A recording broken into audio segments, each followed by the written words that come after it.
If you're majoring in computer science or engineering, you may be required to take 3 semesters of physics. Physics is very interesting, but can be very challenging and confusing, especially when you start to study the way light behaves. About 100 years ago, Einstein dazzled the world with his theories and equations, and one of his greatest achievements was his theory of special relativity. By studying light, Einstein produced a theory that then when there is relativistic motion between two people, an observer will see that the other person's time is going slower than their own. He also stated that an observer will see that there is length contraction. Many doubt Einstein's theory of special relativity. But whether or not it's true or false, the math seems to add up in such a way that does make sense. Yet I'm still skeptical because of how bizarre the theory is. Before I get to the parts that are extremely paradoxical, I will derive Einstein's formulas for time dilation and length contraction. Then I'll introduce the way I view special relativity. Let's look at a situation where a person named Ted is traveling at a relativistic speed of u equals 90% the speed of light. And Earl is an observer at Earth. Now Einstein's postulate states that the laws of physics are the same in every inertial frame of reference, and his second postulate states that the speed of light is constant in every inertial frame of reference and is independent of the propagation of the source. This means that if Ted turns on a laser, Earl sees that the light from Ted's laser will move at the same speed that his laser does, not at speed u plus c. The light from Ted's ship, according to Earl, will move at the same speed as his laser. But how is this possible that Earl sees the light at the speed and not u plus c? Because in Ted's frame of reference, he sees that the light moves at speed c. Let's see what happens when we point Ted's laser at the ceiling in the positive y direction. According to Einstein's postulates, Ted sees that the light is traveling at a velocity c, and distance equals velocity times time. So, speed of light, distance equals the speed of light times the amount of time it takes for the light to reach the ceiling. However, in Earl's frame of reference, he sees that the light moves to the right at the velocity of the ship u. So if Earl sees that the speed of light is also c in the y direction, then we will get a velocity,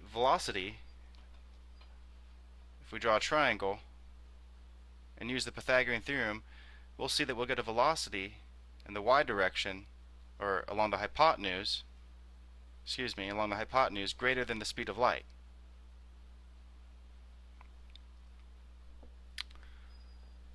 But Einstein's second postulate states that the speed of light is constant.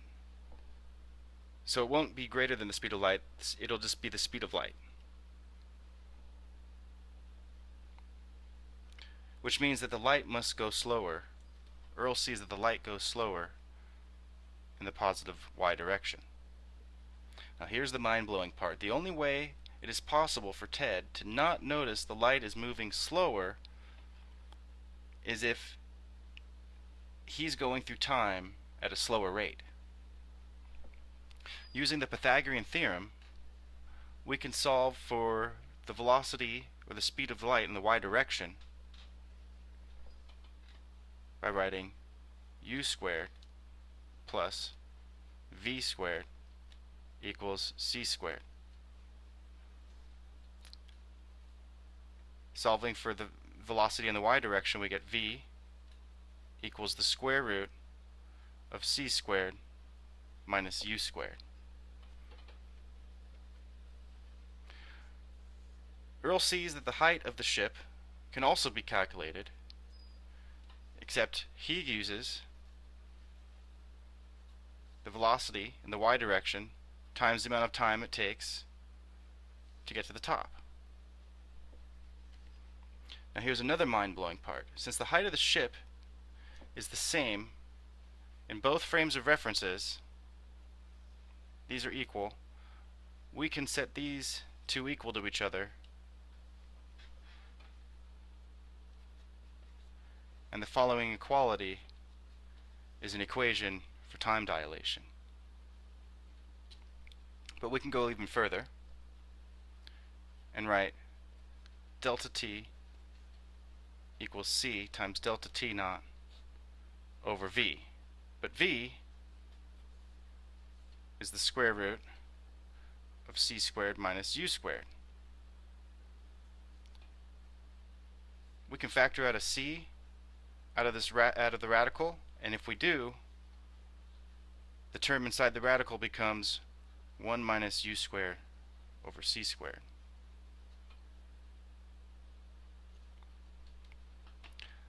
Finally, we can write delta t equals delta t naught, because these c's cancel, the c's go away, and now we're left with delta t naught over the square root of 1 minus u squared over c squared.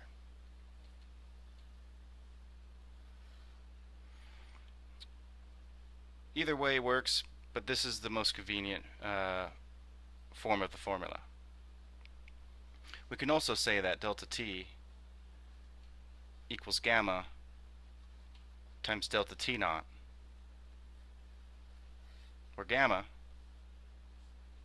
equals 1 over the square root of 1 minus u squared over c squared.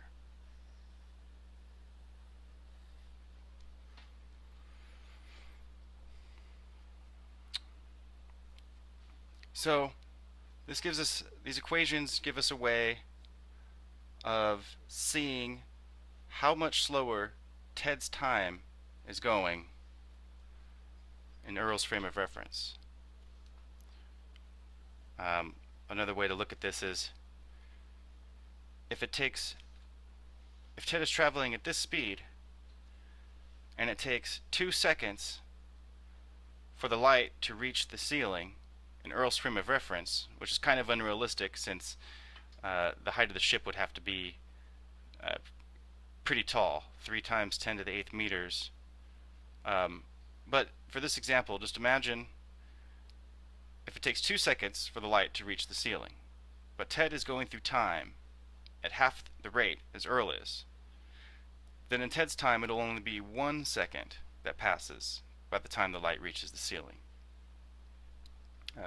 Ted still sees that the velocity of light is c because it still travels 3 times 10 to the 8th meters per 1 of Ted's seconds. So that was the formula for time dilation, the derivation for the formula for time dilation. Next I will do the derivation for length contraction.